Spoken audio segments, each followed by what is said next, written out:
మానవులకు కూడా సామాన్యమైనటువంటి ప్రజలకు కూడా అర్థమవుతా ఉందని చెప్పి మీ ద్వారా తెలియజేస్తా ఉన్నాను. నిజంగా ఈ ప్రభుత్వం ప్రమేయం లేకుండా ఈ సంఘటన జరుగుద్దా? ఎందుకంటే అంత బిజీ ప్రాంతంలో బందర్ రోడ్లో ఆ పెద్ద స్వరాజ్య మైదానంలో ఈ ప్రభుత్వం యొక్క పాత్ర లేకుండా ఈ దాడి జరుగుద్దా అని చెప్పి నేను మీ ద్వారా అడుగుతా ఉన్నా. రాష్ట్ర ప్రభుత్వం వైఖరి ఏ విధంగా ఉందంటే ద్వంద్వ వైఖరి కూడా కాదు, గంటకి ఒక మాట చెప్తా ఉన్నారు. ఏ విధంగా చెప్తా ఉన్నారంటే ఒకసారి చెప్తారు జగన్ గారంటే పడని దళితులు చేశారని చెప్పి చెప్తారు. జగన్ గారంటే పడని దళితులు ఎవరు ఈ రాష్ట్రంలో లేరని చెప్పి ఈ సందర్భంగా మీ ద్వారా తెలియజేసుకుంటా ఉన్నాం. అదేవిధంగా ఏపీఐఏసీ నుంచి ఇంజనీర్లు వచ్చి చేశారని ఒకసారి చెప్తారు. ఒకసారి వాళ్ళ ఇష్టం, ప్రభుత్వానికి ఏం తోస్తే ఆ విషయాలన్నీ కూడా చెప్పే పరిస్థితులన్నీ కనపడతా ఉన్నాయి. ఎవరో చీకట్లో అగంతకులు వచ్చి చేశారని చెప్పి చెప్తారు. అగంతకులు వచ్చినా, ఏపీఐసి నుంచి ఇంజనీర్లు వచ్చినా, జగన్ గారంటే మీరు అన్నట్టు జగన్ గారంటే పడని దళితులు వచ్చి చేసినా కానీ ఈ రాష్ట్ర ప్రభుత్వానికి ఎవరు ప్రపంచ నిర్మాత డాక్టర్ బిఆర్ అంబేద్కర్ గారి మీద ఎవరు దాడి చేశారు అనేది తేల్చాల్సిన అవసరం ఈ ప్రభుత్వానికి ఉందని చెప్పి మీ ద్వారా నేను అడుగుతా ఉన్నాం. ఎందుకంటే ఎక్కడో మూలం లేదు, ఎక్కడో అనకాపల్లి పక్కన చిన్న పల్లెటూరులోనో లేకపోతే ఇటు ఎక్కడ రాయలసీమలో చిన్న పల్లెటూరులోనో ఎక్కడ అంబేద్కర్ శృతివనం లేదు.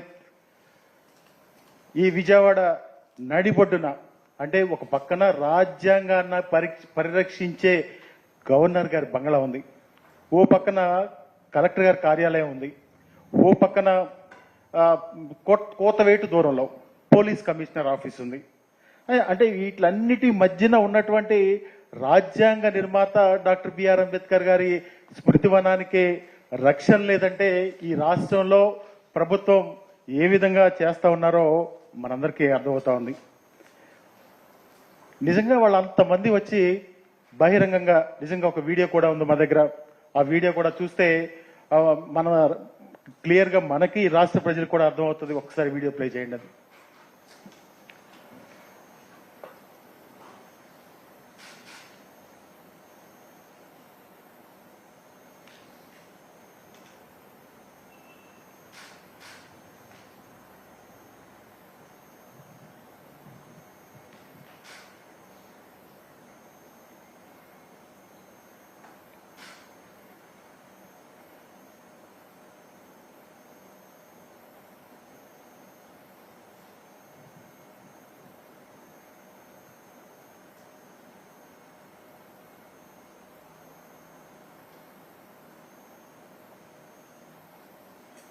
నిజంగా వాళ్ళంతమంది వచ్చి విధ్వంసం చేస్తా ఉంటే మరి ఎవరు చూడలేదా, లేకపోతే ఈ ప్రభుత్వానికి కనిపించట్లేదా, లేకపోతే ప్రభుత్వం ఏం చేస్తుందో ఒక్కసారి అందరూ కూడా ఆలోచించాల్సిన అవసరం ఉందని చెప్పి కూడా మనం చేస్తా ఉన్నా.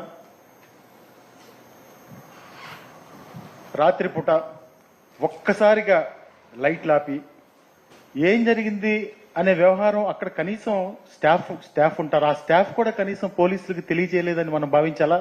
చాలా మంది చెప్తా ఉన్నారు అక్కడ పోలీసులు కూడా ఉన్నారు, ఈ సంఘటన జరిగిన ఆద్యంతం పోలీసులు పర్యవేక్షిస్తున్నారని చెప్తా ఉన్నారు.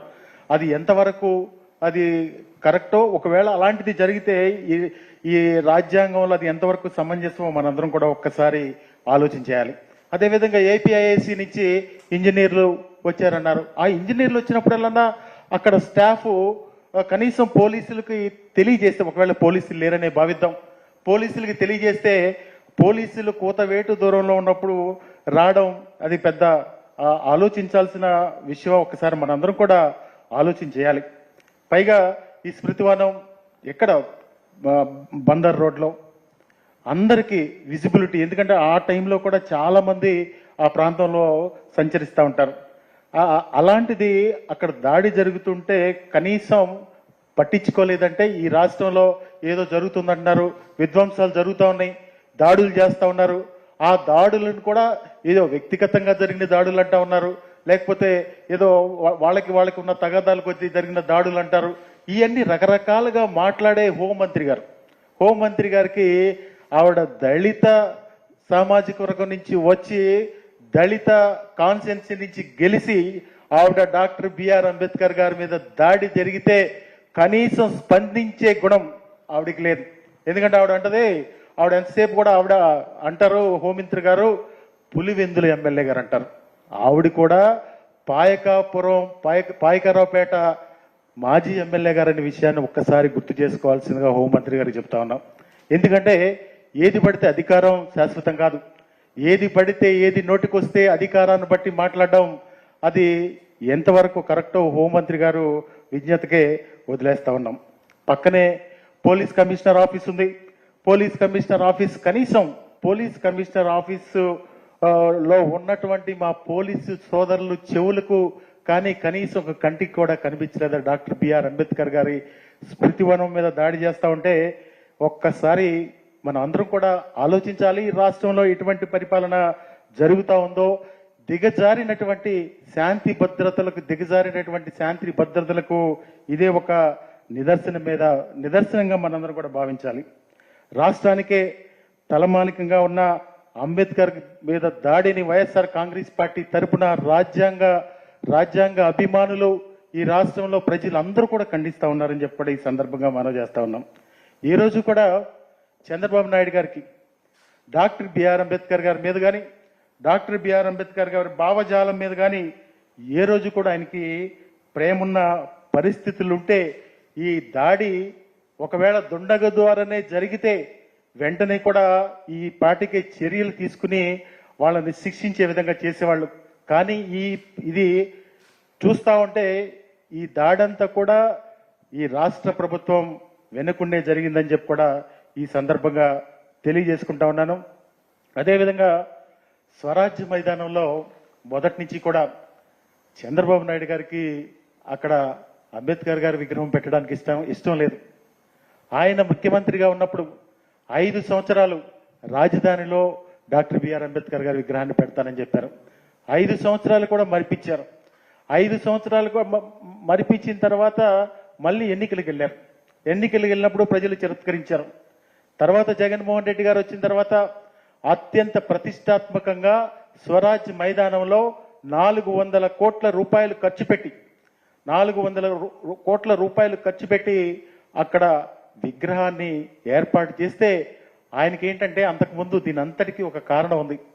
ఆయన ఈ స్వరాజ్ మైదానాన్ని ఎవరికో ఒక సంస్థకు కట్టబెట్టి ఆయన దాని లబ్ధి పొందాలని చెప్పి ఆ రోజు ప్రయత్నం చేసినటువంటి పరిస్థితులు ఈ రాష్ట్ర ప్రజలందరికీ కూడా తెలుసు. అప్పుడు మేధావులందరూ కూడా ఉద్యమం చేశారు. అక్కడ ప్రైవేట్ కంపెనీకి ఇవ్వొద్దని చెప్పి ఆ రోజు ఉద్యమాలు చేస్తే మీరు వెనక్కి వచ్చిన మాట వాస్తవం కాదా చంద్రబాబు నాయుడు గారు అని చెప్పి నేను ఈ సందర్భంగా మిమ్మల్ని మీ ద్వారా అడుగుతా ఉన్నా. నిజంగా